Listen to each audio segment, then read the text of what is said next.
Friends welcome back to ఓంకా tech videos. ఇక time వచ్చేసరికి మనకి 5 AM అవుతుంది. ఇంకా ఇప్పటివరకు ఉన్న టెక్ న్యూస్ అయితే Xiaomi 17T మొబైల్ అయితే టీజ్ చేస్తున్నారు. ఇది మనకి జూన్ 4th ఇండియాలో అయితే లాంచ్ అవ్వడానికి రెడీ అయితే ఉంది. ఇక దీంట్లో మెయిన్ హైలైట్ ఏంటంటే మనకి లైకా కెమెరా సెటప్ తో అయితే తీసుకుంటారు. ఇది ఒకటే హైలైట్. దీంట్లో మనకి డైమెన్సిటీ 8500 అల్ట్రా ప్రాసెసర్ ఉండబోతున్నట్టుగా రూమర్స్ అయితే వస్తున్నాయి. మరి చూద్దాం ఏ ప్రాసెసర్ అనేది కూడా తీసుకుని వస్తారో. అలాగే దీంట్లో బ్యాటరీ వచ్చేసరికి అయితే 6500 mAh బ్యాటరీ, దాంతో పాటు 67 వాట్స్ ఛార్జింగ్ సపోర్ట్ అయితే తీసుకొని రాబోతున్నారు.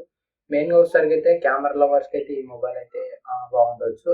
అలాగే వీళ్ళు కొంచెం ఫ్లాగ్షిప్ ఎక్స్పీరియన్స్ ని అఫోర్డబుల్ ప్రైస్ లో కూడా తీసుకురావడానికి అయితే వీళ్ళు టార్గెట్ అయితే పెట్టుకున్నారు. మరి చూద్దాం మరి ఈ మొబైల్ ప్రైస్ కూడా ఎంత పెట్టబోతున్నారు మనకి. సామ్సంగ్ Z Fold 8లో డిస్ప్లే గ్రీన్స్ అయితే డిక్రీజ్ అయితే చేయబోతున్నారు. మనకి ప్రీవియస్ ఫోల్డబుల్ మొబైల్స్ తో కంపేర్ చేసుకుంటే మనకి డిస్ప్లే గ్రీన్స్ అనేది ఎక్కువగా అయితే ఉండేది. బట్ ఇక్కడ నుంచి అయితే మనకి డిస్ప్లే గ్రీన్స్ అయితే తగ్గవచ్చు మనకి మొబైల్స్ లో అయితే. అంటే సామ్సంగ్ Z Fold 8లో మనకి డిస్ప్లే గ్రీన్స్ అనేది కొద్దిగా తక్కువ అయితే చూడవచ్చు మనం దీంట్లో. అండ్ మనకి ఎక్స్పెక్టెడ్ హైలైట్ వచ్చేసరికి అయితే కొత్త ప్రాసెసర్ అంటే స్నాప్డ్రాగన్ లేటెస్ట్ ప్రాసెసర్ అయితే ఉండబోతుంది. అలాగే బెటర్ డిజైన్ అంటే మనకి ఇందులో క్వాలిటీ అయితే ఇంప్రూవ్మెంట్ అయితే చేయబోతున్నారు. మరి చూద్దాం ప్రైసింగ్ రేంజ్ ఎలా పెట్టబోతున్నారు. ఇంకా ఈ లీక్స్ అయితే బయటకి అయితే రాలేదు. రెడ్మీ టర్బో 5 లీక్స్ అయితే బయటకు ఈ రూమర్స్ అయితే వస్తున్నాయి. మనకి దీంట్లో డైమెన్సిటీ 8500 అల్ట్రా ప్రాసెసర్ ఉండబోతుందంట. అది మనకి 100 వాట్స్ ఛార్జింగ్ సపోర్ట్ అయితే ఉండొచ్చు. మెయిన్గా వచ్చేసరికి అయితే మనకి బ్యాటరీ 8000 నుంచి 9000 కెపాసిటీ బ్యాటరీ అయితే ఉండబోతుంది. మరి ప్రైజింగ్ రేంజ్ కూడా మనకి అఫోర్డబుల్గా అయితే పెట్టబోతున్నారు ఈసారి. మరి చూద్దాం మరి ఎప్పుడు లాంచ్ డేట్ అయితే వస్తుంది మనకి ఇండియాలో. Motorola next flagship mobile details అయితే వచ్చాయి. Moto Edge 70 Pro plus. ఇందులో మనకి లేటెస్ట్ ప్రాసెసర్ అయితే ఉండబోతుంది. అలాగే 50 మెగాపిక్సెల్ పెరిస్కోపిక్ లెన్స్ అయితే ఉండబోతుంది అంట. మరి ఇదైతే మనకి రూమర్స్ అయితే వస్తున్నాయి. మరి దీంట్లో మనకి వైర్లెస్ ఛార్జింగ్ సపోర్ట్ ఉండొచ్చు.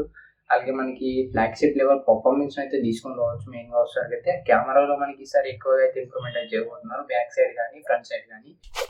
ఏఐ బూమ్ ఎఫెక్ట్ మళ్ళీ స్టార్ట్ అయింది. మనకి స్మార్ట్ ఫోన్ ప్రైజెస్ మళ్ళీ ఇంక్రీజ్ అయితే కాబోతున్నాయి. లైక్ మనకి ఏఐ బూమ్ అంటే ఏంటంటే మనకి అన్ని కంపెనీస్ అనేది మెమొరీని అయితే యూజ్ చేసుకుంటే వాళ్ళ పర్ఫార్మెన్స్ని ఇంక్రీజ్ చేయడానికి. అంటే లైక్ ప్రాసెసర్స్ కానీ మెమొరీ చిప్సెట్స్ కానీ ర్యామ్స్ కానీ ఇవన్నీ యూజ్ అయితే చేసుకుంటే వాళ్ళు ఏఐని ఎక్కువగా వాడుకోవాలనుకుంటే వాళ్ళకి పర్ఫార్మెన్స్ అనేది మ్యాండేటరీ. దీన్ని బేస్ చేసుకొని మనకి మెమొరీ చిప్ ప్రైజెస్ కానీ అలాగే పర్ఫార్మెన్స్ అంటే ప్రాసెసర్స్ కానీ ఇవన్నీ అంటే ఇంక్రీజ్ అయితే అవుతున్నాయి ప్రైజెస్ అనేది. లైక్ మనకి మొబైల్ ఫోన్స్ కానీ ల్యాప్టాప్స్ కానీ ఇవన్నీ అయితే ఇంక్రీజ్ అయితే కాబోతున్నాయి మనకు ఒక 2-3 మంత్స్లో అయితే. ఒకవేళ మీరు కొనుక్కోవాలనుకుంటే మొబైల్స్ కానీ ల్యాప్టాప్స్ కానీ ఇవన్నీ ఈ మధ్యకాలంలో ఏమైనా ఆఫర్స్ ఉంటే మాత్రం తీసుకోండి better. Xiaomi latest watch S5 అయితే మనకి అఫీషియల్గా లాంచ్ చేశారు. ఈ ప్రైస్ మనకి 14,000 నుంచి 16,000 రేంజ్లో అయితే పెట్టారు గ్లోబల్గా. మనకి ఇండియాలో కూడా సేమ్ ప్రైసింగ్ రేంజ్ అయితే ఉండబోతుంది. లైక్ 13,000 నుంచి 16,000 రేంజ్లో అయితే ఉంటుంది. మనకి కంపేర్ టు S4తో కంపేర్ చేసుకుంటే మనకి ప్రీవియస్ వర్షన్తో కంపేర్ చేసుకుంటే మనకి బ్యాటరీ ఇంప్రూవ్మెంట్ ఉంటుంది. అలాగే మనకి ఇంప్రూవ్మెంట్ అయితే ఉంటుంది యాక్యురసీ. అంటే మనకి ఎంత యాక్యురసీని అయితే ఇంప్రూవ్ చేస్తారు ట్రాకింగ్లో అయితే.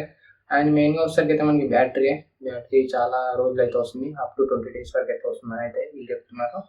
మరి చూడాలి మరి. ఈరోజు నా టెక్ న్యూస్ అయితే ఇది. మీకు ఎలా అనిపించిందో కామెంట్లో చెప్పండి. అలాగే మరిన్ని డైలీ టెక్ న్యూసెస్ కోసం మన యూట్యూబ్ ఛానల్ని సబ్స్క్రైబ్ చేసుకుని పెట్టుకోండి.